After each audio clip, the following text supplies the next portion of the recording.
something I never felt. Come closer, I'll give you all my love. If you treat me right, baby, I'll give you everything. What's going on, everybody? Welcome to another catch-up workout. It's a legs and abs day today. Coming at you with another one. Oh, I'm telling you, this was the one, because this workout, I tell you guys, is killer. Starting off, exercise number 1. And I'll be honest with you, I was thinking about how I was going to tailor this video and how I was going to do a voiceover here, but like, you will see when I say that the first exercise was a 10 by 10 squat, 10 sets of 10 reps. This was set number 8, guys, and I'll be honest with you, I'm looking at this footage and I'm like, man, I should have just included set number 1, 2, and up to like maybe 5, because this set was absolutely atrocious. If you see here, guys, I'll be honest with you, I'm critiquing my form because, again, I want us to get better. I want us to catch up to the best version of ourselves. And the only way we're going to do that is to hold ourselves accountable to our goal. My goal is to build as much muscle as possible. Okay, let's just be straight up. If we're just looking for a broad, very general goal, my goal is to build as much muscle as possible and to be aesthetically pleasing as possible. But we want to make sure that we're effectively doing so by using proper form in all of our sets and our reps. This is set, like I said, this is set number 8, guys. And I'll tell you, if you see here, my heels are coming off the floor a little bit. I'm mostly driving from my lower back after like rep number 8. It was not good, guys. It's not good. And again, you guys want to check your ego at the door.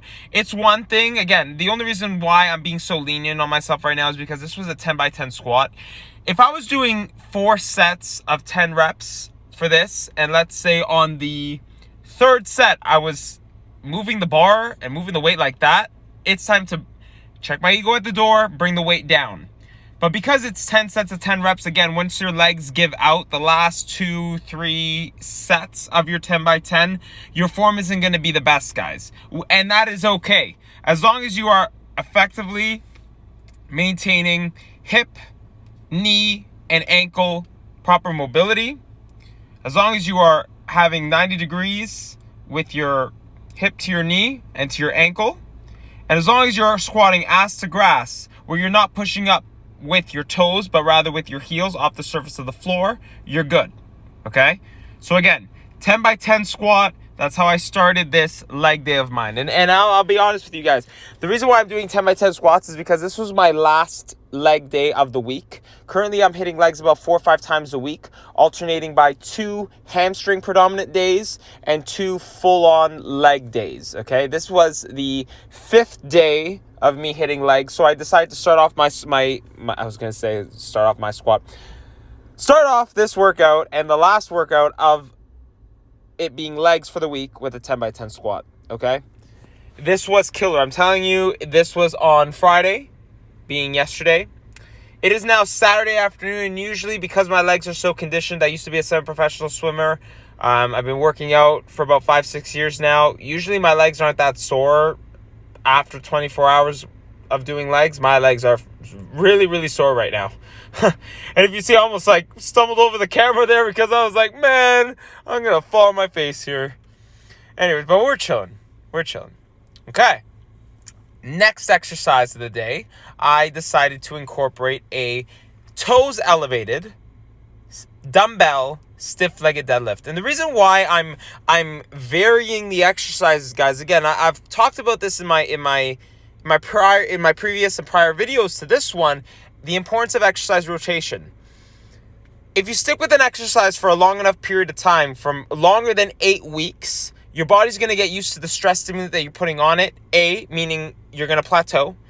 B, and most importantly, you're not going to enjoy and look forward to going into the gym to smashing your training sessions.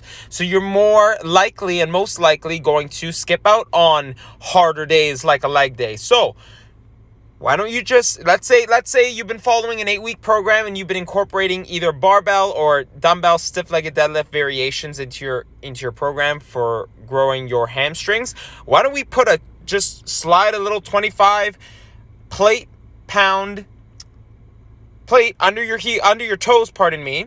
Let's elevate those toes, meaning that we're going to get more drive from our heel and a more squeeze of the hamstrings at the top after following the concentric portion of the movement. Again, guys, little tips and tricks to manipulate the body for it not to know what to expect is going to lead to more growth long term. Now, the third exercise of the day, I ended up doing a Cybex Squat Press machine. So thankfully, the gym that I go to has a leg press and has a Cybex Squat Press, which is very similar to a squat. However, it's like a leg press variation, but for some reason, I feel there's so much more in my glutes as opposed to using a leg press. So I completed 4 sets here of 10 to 12 reps with approximately 7 plates a side. Now, guys, you want to make sure that you are driving your lower back into the back of the pad, into the back of your chair that you're sitting on as much as possible. Because what's going to end up happening is, doesn't matter if the weight is heavy or not, if you don't have well enough or good enough ankle mobility, what's going to end up happening is you're going to end up having an arch in your lower back as you're bringing your heels down toward and your knees towards your chest, and you're going to end up pressing with your lower back as opposed to engaging your glutes, your quads, and your hamstrings. So you guys want to be mindful of that, okay? Now, the fourth and last compound movement of the day, guys, that we ended up doing was very cool machine here. Usually, you don't need to get all fancy with it. Let's say you're at just a regular commercial gym or at a private gym. So do a barbell variation of a hip thrust.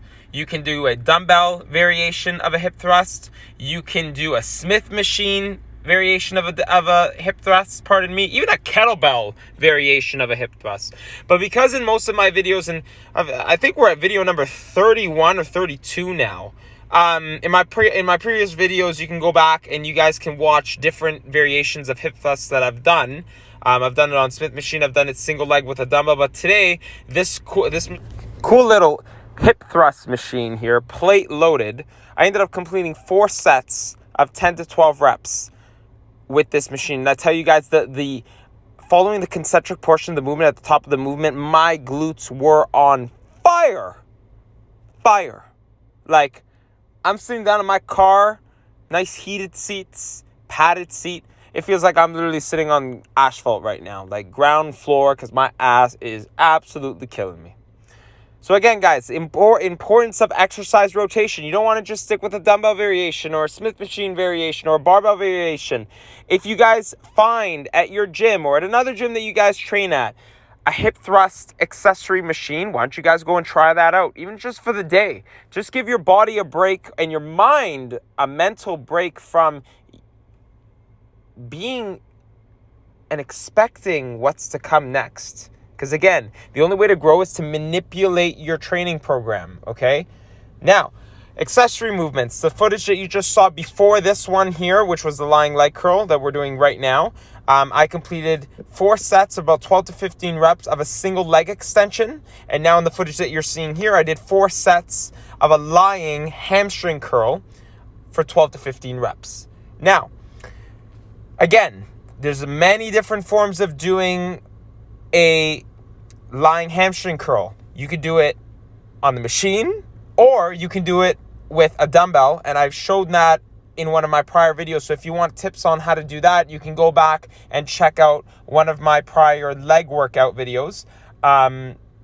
Again, you always want to make sure that you're incorporating a hamstring movement into your leg workout routine, a hamstring focused exercise. Reason being is because, yes, whenever you're squatting, yes, your hamstrings are engaged. Let's say you're doing a lunge. Of course, your hamstrings are engaged. But you want to begin to isolate certain muscles that are less active than others following your compound movement. So, for example, let's say you take a traditional barbell squat or even a bodyweight squat. Predominantly, your glutes and your quads are going to take over the movement. Hamstrings are going to be, let's say, the third out of the 3 muscle groups that are going to be engaged in that particular movement. So you guys want to make sure that whether it's, once again, a dumbbell lying leg curl, a machine lying leg curl, even a seated leg curl or a unilateral leg curl, you want to make sure that you are incorporating one exercise specifically for the hamstrings in your leg day, okay? Now, the footage that you saw before this, I simply did a hip Abductor Machine, okay, for 3 sets of about 12 to 15 reps just to engage the glutes. And then we're finishing up this workout here with a standing calf raise for about 4 sets of 15 to 21 reps here. And now to simply wrap up this workout, because I like to incorporate at least one exercise for abs at the end of my leg day. And again, because I've shown many different variations of whether that be a standing leg raise on the Bosu ball, whether that be a weighted crunch, I just simply got a Bosu ball and I did a bodyweight crunch for 5 sets of about 25 to 30 reps per set. Okay, just to fry out the abs. Guys, when it comes to abs, especially if you're predominantly hitting compound movements like bench press, deadlifts, and squats into your weekly routine, into your everyday workout routine, you don't really need to get all fancy when it comes to abs. Maybe do 1 or 2 exercises for about 3 to 5 sets per exercise twice a week, and your abs will simply grow, okay? Again, in order to get abs, you want to be within that 12 to 15% body fat range at bare minimum, okay? And you want to make sure your nutrition is on point. And that wraps up today's leg day and ab day. So guys, I want us to continue catching up to the best version of ourselves. I'm really proud to see everybody out there after quarantine really going after and chasing after the best versions of themselves. You guys inspire me to become better, and I just want to pay it forward. Stay in your lane. Continue striving to change the narrative, okay? Don't let the external and don't let the world just hold you back, okay?